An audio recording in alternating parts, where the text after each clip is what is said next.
from the beginning expressed their desire to serve the Lord long term here in Rome. So I think that was a very positive beginning. And then that they were also ready to die here. That meant a lot to me because there was a desire to spend their lives in the city. Well, I'm really glad to meet you guys both, Leonardo and Reid from Rome. We're meeting today because we want to talk about forming effective and meaningful partnerships between local leaders and church planters and across the cities of Europe, and also together with missionaries and foreigners together. We desire to see movements of the gospel throughout the cities of Europe. And to that end, we want to work broadly around the gospel to see our cities transformed by the gospel. Okay, my name is Leonardo De Chirico. I'm a pastor of a church here in the center of the city that was planted in 2010. And I've been a pastor for 23 years now. So this is my second church planting work that I've been involved in. And the name of the church is Breccia di Roma, Breach of Rome, indicating in its name the desire to be a breakthrough in the city of Rome, a breakthrough of the gospel, an open door for the gospel in the city. Yeah, my name is Reid Karr, and I have worked with the International Mission Board, and I have been in Rome this is my 10th year, married with 3 little girls, and I have been a part of the Breccia di Roma church planting kind of initiatives and projects almost since the beginning, and now am part of the leadership of a new church plant that was planted in September of 2018 in the neighborhood of San Paolo in South Rome, where I live and all the members of the church live. It's called Breccia di Roma San Paolo. So again, just been here for 10 years and working together with Leo and the others to try to raise up new leaders and lead the church. Yeah. Could you guys tell me the story about how you've been partnering together? I can at least tell you the way we met, which was it's the Lord kind of crossing our paths. I had my family and I had been in Rome a short time, and a friend of mine who I studied with and worked with at Southern Seminary in Louisville had sent me just an article that he had come across that was an interview with a church planter that had just moved to Rome to plant churches. And it was a publication of the City to City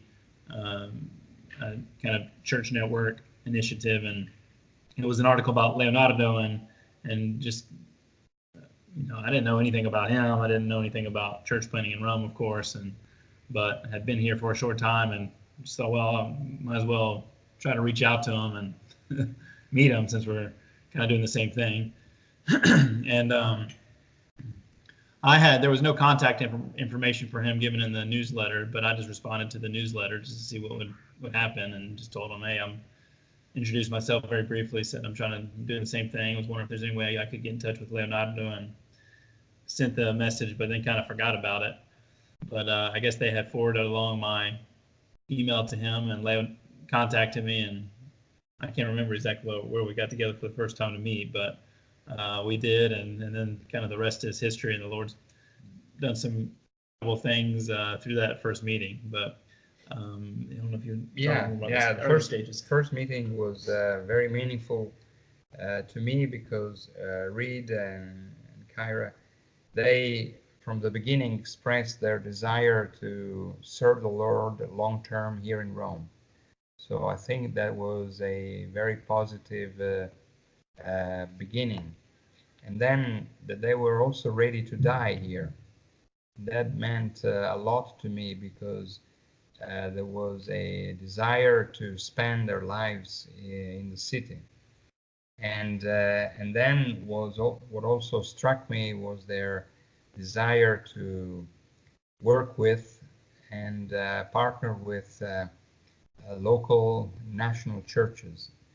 And so these were very positive impressions that kind of built the foundation of a lasting relationship and partnership.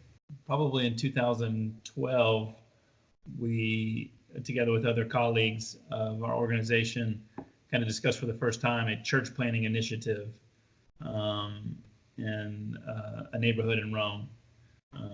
Breccia di Roma is located in the city center, and we had talked about the possibility of a church plant in another part of the city, and had started just initial conversations about that.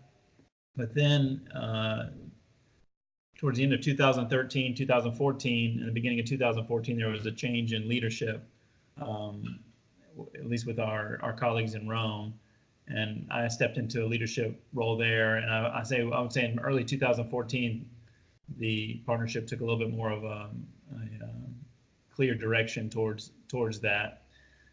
And then from there until the time of the church plan, just a lot of unexpected things and challenges and things you can never foresee when you're trying to work towards a church plant came up. But the Lord remained faithful, and thankfully we were able to plant a church together recently. And those two churches have come together since to meet to talk about a vision for the next 10 years of our partnership and what does that look like, and talking about, Lord willing, maybe 3 more church plants in the next 10 years, and the expansion of other theological training initiatives that we're a part of, and we could go on about that, but that's just got a little bit of a very brief snapshot of the timeline.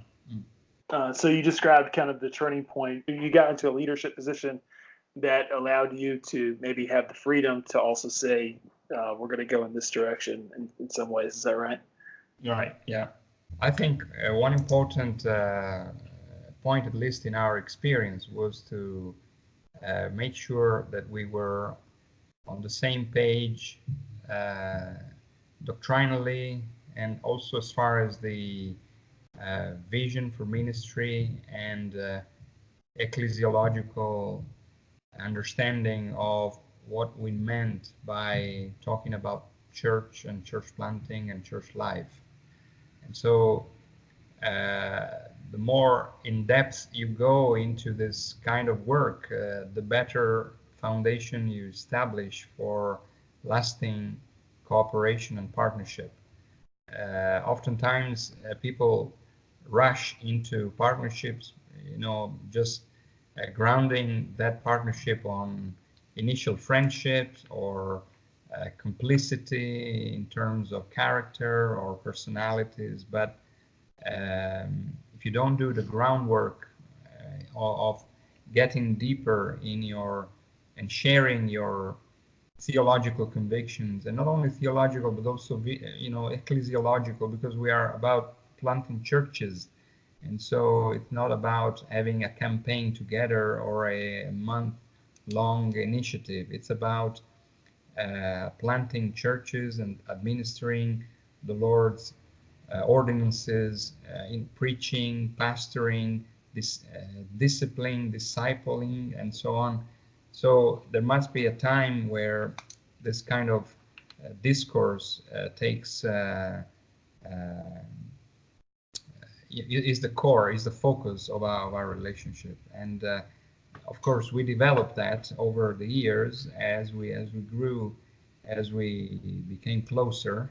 But I think that is going to be, so there must be, disagreements on this point, on that, but we have to make sure that we stand on the same page. Otherwise, the work will soon be ruined by, differences that will eventually show up and will not enable the cooperation to be healthy.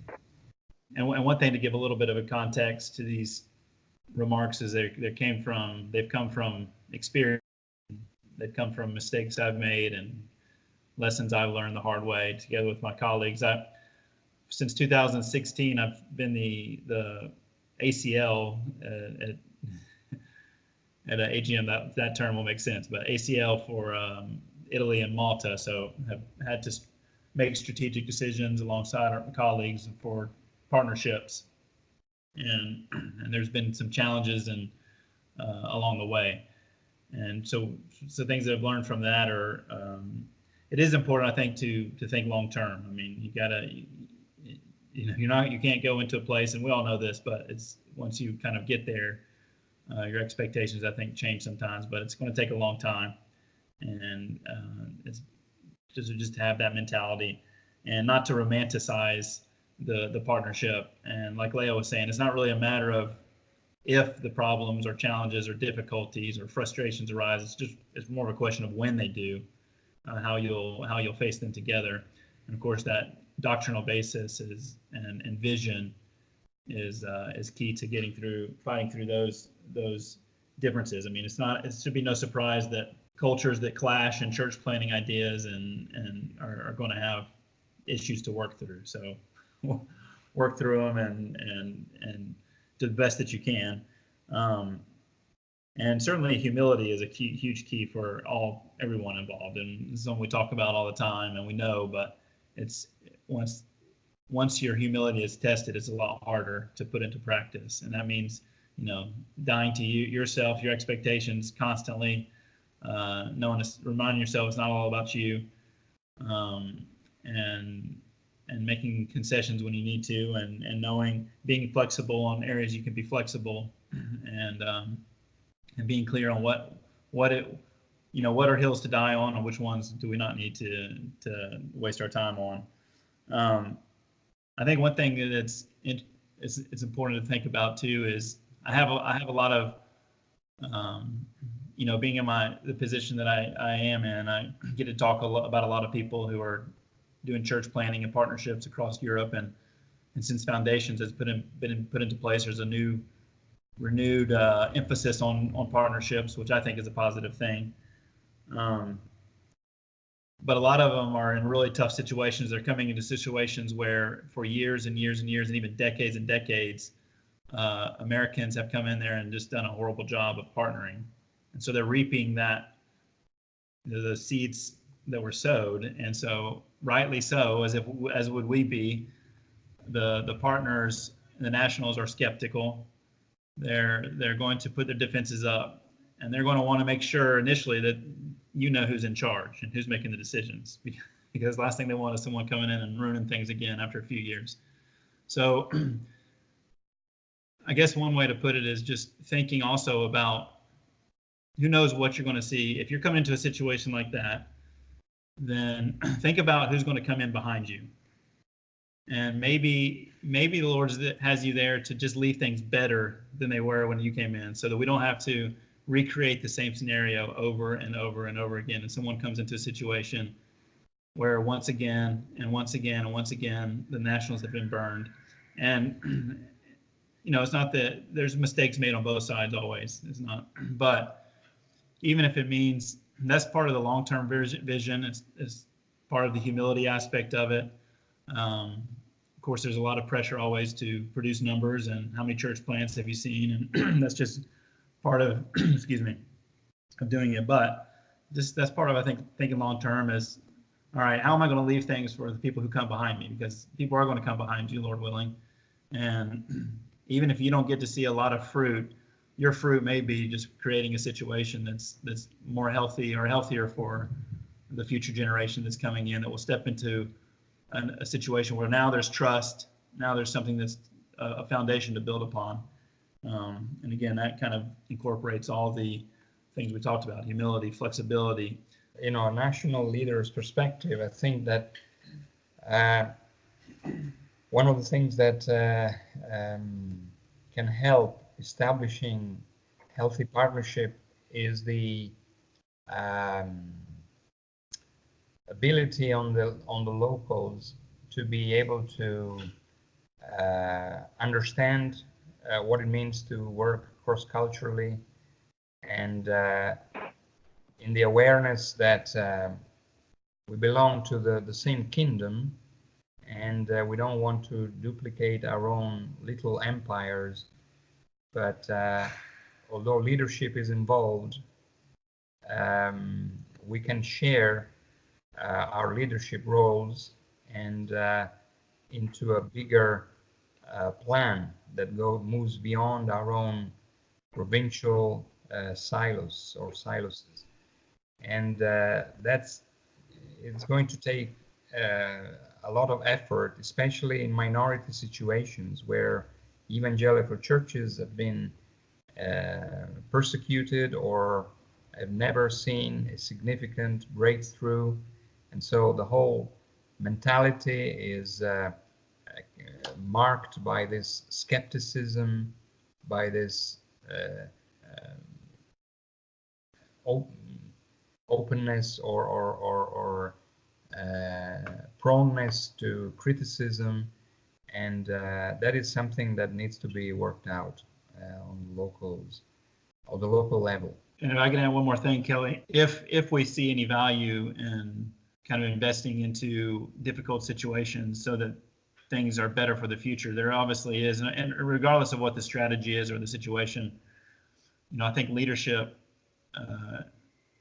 there needs to be clear communication between leadership and the field personnel or whoever it is on what exactly success is in a situation, or what are we trying to go for? Is there going to be freedom is there freedom to kind of take that approach of, hey, we're investing into things, we're praying the Lord does some great things in his work, but we realize there has to be a realization for the situation and the realities that it presents.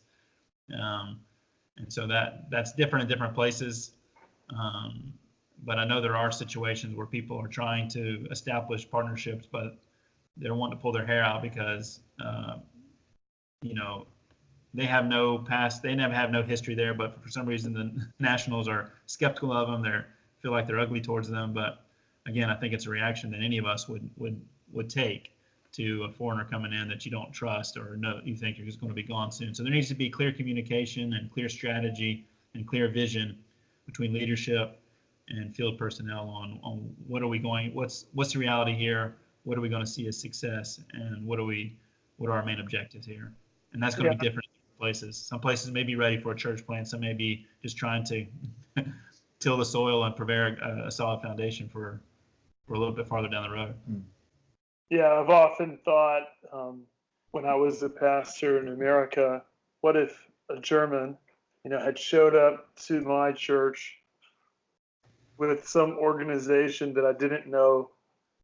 They didn't speak English very well, and they said, "I'm here to train your people and show you how to plant churches, or I'm here to show you how to reach your people." And I would probably laugh at them because not that they couldn't do it, but my initial reaction would probably not take them seriously because, I'm the one who grew up around these people. Like, how do you think that you could reach these people? So I would be skeptical. I probably would say something really nice and pat them on the back, but I probably wouldn't really take them seriously. Right. And so, so it's good what you said, because it kind of helps us to see the shoe on the other foot and imagine ourselves a little bit. If we were, the situation we're coming into, I think we have to come much more clearly and gently in some ways than maybe like a local person who moved to a new town or something. The usual trend that we have observed has been that missionary agencies and missionaries and local churches, they've tended to work with a silos mentality, in parallels, rather than in intersection or in cooperation. So because they come from different worlds and they are accountable to different people, the tendency is to then develop parallel ways of doing basically the same thing, and without communication, without mutual listening, and without dialoguing, and therefore developing a sense of strangeness and lack of trust and so on. So being open, being transparent, being as much as open as possible to one another in order to allow mutual understanding, mutual comprehension of when we where we come from and how do we make decisions, what is the vision. So ongoingly talking and praying and going over what's next in order to make sure that we do not develop parallel ways with no communication that would then eventually lead to very different directions, and all of a sudden we don't recognize one another any longer. I mean, obviously you can take everything I said before and just invert it. Yeah. And, and say that would be things not to do, like come in with thinking things are going to, happen quickly or happen as you think they're going to happen or all that. So basically, but I guess one thing I would add from my experience, again, for more than once, I've made the mistake of making assumptions that thing, whatever it may be, whether it's about a vision or someone's theological beliefs on a certain thing or just their goodwill even. Now, no partnership is ever fully predictable or, but I made a lot of assumptions at times that things were going to be the way they were going to be, or that someone was the way I thought they were, or was thinking on the same page I was, as basic as it may be, or as more intricate as it may be. But then to come to find out that we had to kind of have that conversation again, and I don't know why assumptions are made. Maybe it's a lot of times it's just you just assume people think you do on certain issues, or you don't want to you just don't want to get into that kind of conversation about it. But as far as strategy, visions, any of these types of things, theology, doctrine, those things need to be talked about first, and never don't make any assumptions. I guess I've made that mistake more than once. Not only partnering together in one city is good, but it's great through city to city and through IMB relationships and other partners that we're able, even across Europe, to learn from one another and to grow from one another. So thank you guys so much for your time and all of the great thoughts that you added to this conversation that helps people to form healthy partnerships around the gospel in their cities across Europe. So thanks a lot. Well, thanks, Kelly. Thanks.